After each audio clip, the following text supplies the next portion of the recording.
In a video that I released about a week ago, I made a statement in regards to the NAACP that I'd like to reiterate in today's video. And to do that, I'd like to take a quick moment to actually play that portion of the video from last week. So let's take a quick moment to view it, and then we'll get back into today's discussion. When it comes to the NAACP, what people have to understand is that, in essence, they are not a proactive organization. They are a reactive organization. And with being a reactive organization, their existence relies on Black America being in a perpetual state of want, a perpetual state of lack, and a perpetual state of need. Without that, the NAACP, as well as many other organizations, would cease to exist. And this is exactly why we witnessed the San Francisco chapter of the NAACP immediately reject a proposal that would potentially deliver reparations in the form of cash payments to the tune of $5 million to Black San Franciscans who qualified, and instead suggested that reparations should come in the form of community programs. And if reparations were to be delivered in the form of community programs, that way they can continue to be the gatekeepers of the resources that Black Americans desperately need, in which all of the funds would flow through the NAACP, to which, after they get done paying themselves and their bills, then they'll sit up on their high horse dictating who gets what in the Black community. This is a tried and true method of ego-driven, self-inflicted oppression that we've seen practiced all across the continent of Africa, as well as Caribbean nations. Disaster strikes, the government of said African or Caribbean nation receives aid from other nations, and then what follows afterward is that the government officials of said nations pocket the money for themselves, and then maybe they might build a flimsy bridge or two just to say technically they did something with the money.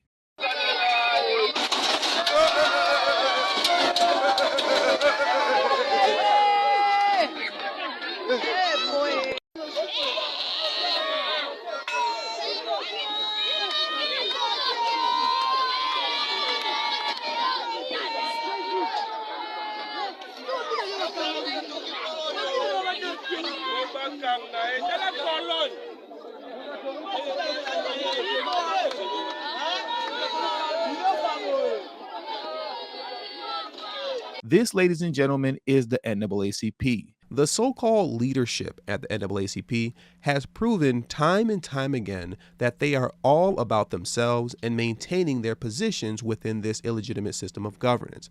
They live great lives being the overseers of Black America for the Democratic Party. And you can always rest assured that they will always choose the party over their people whenever that choice has to be made.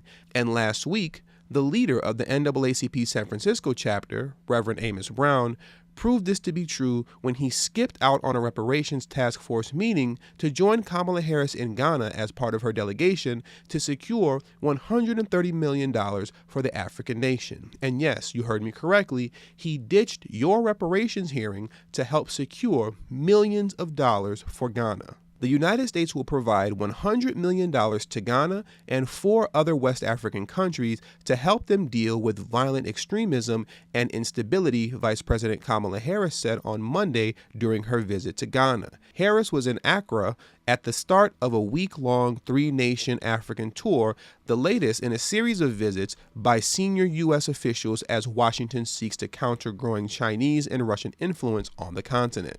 President Biden and I have made it clear that the United States is strengthening our partnership across the continent of Africa, she said during a joint news conference with Ghana's president. China has invested heavily in Africa in the last 2 decades, particularly in infrastructure, mining, timber, and fishing, while Russian private military contractor Wagner Group is providing security assistance in several countries. The Ghanaian president reiterated that he was concerned about Wagner's presence in West Africa. It raises the very real possibility that once again our continent is going to become the playground for a great power conflict, he said, standing alongside Harris. Several countries across West Africa and the Sahel region have been struggling to quell Islamist insurgencies that have caused humanitarian disasters and fueled disconnect. We appreciate your leadership in response to recent democratic backsliding in West Africa, Harris told the president of Ghana. To help address the threats of violent extremism and instability, today I am pleased to announce $100 million in support of Benin, Ghana, Guinea, Côte d'Ivoire, and Togo, she said. That is in addition to $139 million in the bilateral assistance that the United States intends to provide to Ghana in the fiscal year of 2024, according to Harris's office. Now, in the midst of such betrayal, and yes, betrayal is exactly what this was, many public speakers stood up and spoke out during the reparations hearing, putting Reverend Amos Brown on blast for choosing the party over the people. And here is a little of what they had to say. Line number 8, your line is open. Yes. Please unmute. All right. Well, good morning, Task Force. This is Truth Bay, 1619 Reparations Project. Go on IG, 1619 Reparations.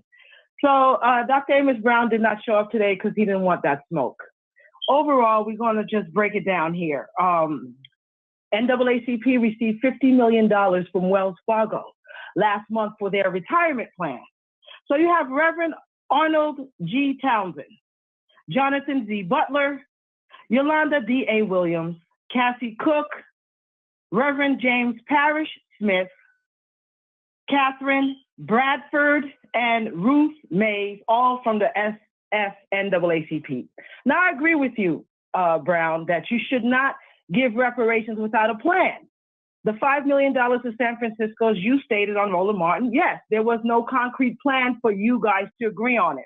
But the NAACP since 1909 was created to have a plan for the advancement of colored people. But you use Black issues to rise above. And as Wells Fargo stated, this is the biggest donation to a civil rights organization for Black Americans. That's what Wells Fargo put out. Do they know that you're not fighting for Blacks, that you're fighting for colored folks? So please stop blowing smoke, sir. I respect my elders, but I don't respect you getting your funding for your retirement plan and then denying reparations for everybody else. And then you want to backtrack. So yes, there is a conflict of interest, and our chairman, Henry Bishop Williams, said it best. No offense, but some people need to be in jail. So as we continue for us to actually get the reparations, NAACP, we're requesting you nationwide to focus on a plan. Write your plan. Even the church pastors, all of you reverends out there, you should be writing the plan for the Black community you serve. So when it comes time for reparations, you say, here's our plan for Black Americans. Here's our plan. Instead of denying, delaying, and not writing nothing, it's unacceptable. Thank you so much for your comments. We need to go to the next line. Keely? Line number 39. Yes, good morning. LaDonna Williams. First, I want to say to Dr. Brown, shame on you. Absolutely shame on you. God Almighty, for those of us that do follow him, we all know he detests a forked tongue, which is what you have spoken throughout this process.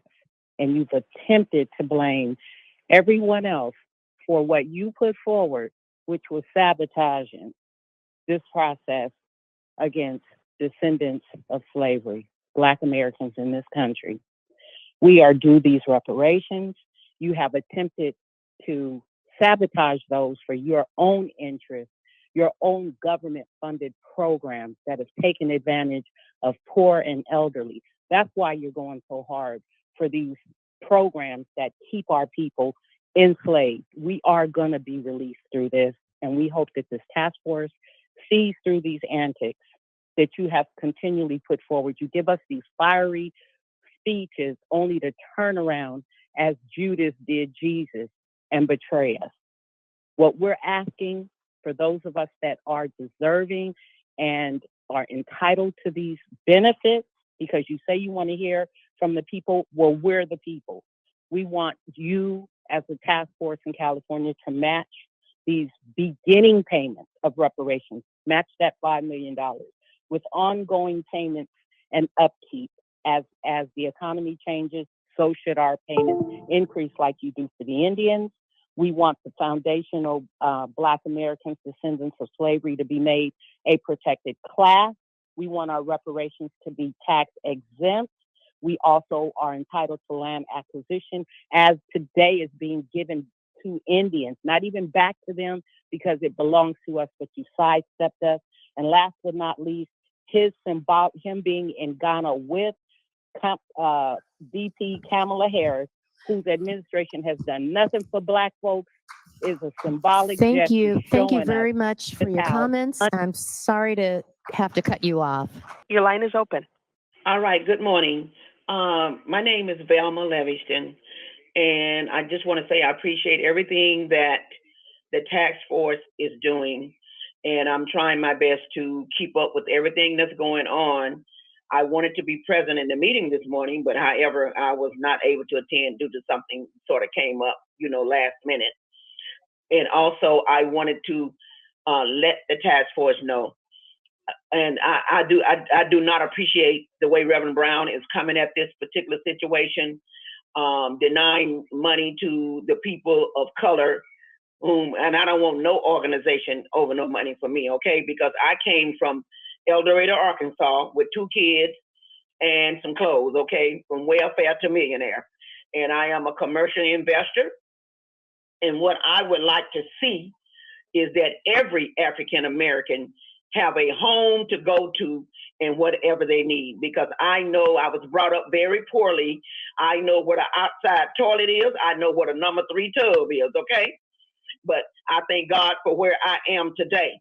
And I want them to know I am willing. You can nominate me willing to help any African American get off the streets of Oakland and anywhere else. I would be more than willing to help them become homeowners and home ownership and places for them to live, because I think it's ridiculous. There's much money here floating around in California, and we got all these homeless people out here on the ground. And I know you guys are going through a lot. I'm listening in to all these conversations and stuff like that.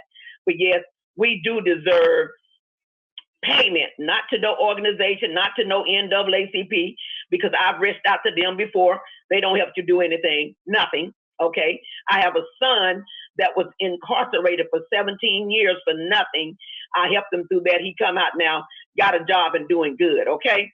And I have another son and a daughter who's doing good. Thank you, ma'am. Thank you so much for your comments this morning and taking the time to call in. The task force really appreciates it. Now, what I'd like for you all to walk away with ultimately is the understanding that these members of the Black overseer class are not people who simply came out of nowhere. Though many of you were introduced to Amos Brown for the first time after hearing about him rejecting the $5 million per person reparations proposal, Reverend Amos Brown has been part of the overseer class for decades now, and he has personally been connected to Kamala Harris for at least 2 decades. And as a point of personal privilege, I just also want to say it is an honor to be joined today by my pastor, Reverend Dr. Amos C. Brown of Third Baptist Church.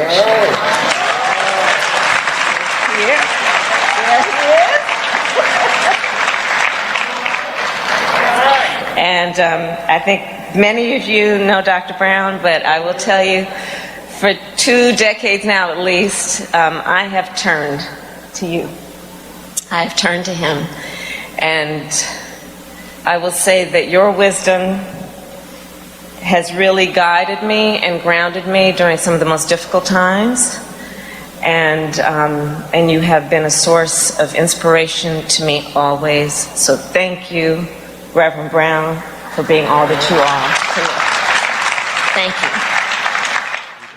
If you've been trying to figure out why Black America hasn't made any significant progress since the Civil Rights Movement, then look no further than the people who are on your screen right now. These 3 are the members of a very large Black overseer class who will always choose the party over their people, with the exception of Kamala Harris, that is, because she's an Indian woman who was raised by her Indian family in their Indian culture. She's not Black. Just saying. But in closing, we simply have to understand that these people are not on our side, they've never been on our side, and they will always choose the party over you. So with all that being said, that does it for today's video. So please make sure you hit the subscribe button as well as the bell notification next to the subscribe button so you can be notified whenever I release a new video. All social media links will be pinned in the comment section below. I also have a Telegram group now, so if you have Telegram, make sure to hit the link in the description box below as well as pinned in the comment section to join my Telegram group. And also, please make sure you text TD Hip Hop to number 33222. That's TD Hip Hop to number 33222. That way you'll get a text notification whenever I release a new video, but it also serves as an insurance plan for myself, so in case YouTube ever gives me the axe, I'll be able to send you a direct link to where you can find me next. And last but certainly not least, for those of you who have a love and appreciation for the work that I put in on this channel, the number one way you can show your support is through Patreon. For only $3 a month, that will help put me in position to take TD Hip Hop Media off of YouTube. Remember, the goal is not to grow big on YouTube, but to grow independent of YouTube. And for those of you who have issues with joining Patreon, and that way you can become an official channel member for as little as $3 a month as well. And lastly, if you haven't already, please make sure you join the emailing list. There is no way that I can go independent of YouTube if I cannot take the audience with me. And the link to that will be pinned in the comment section as well. Thank you for your time, and until the next video, peace.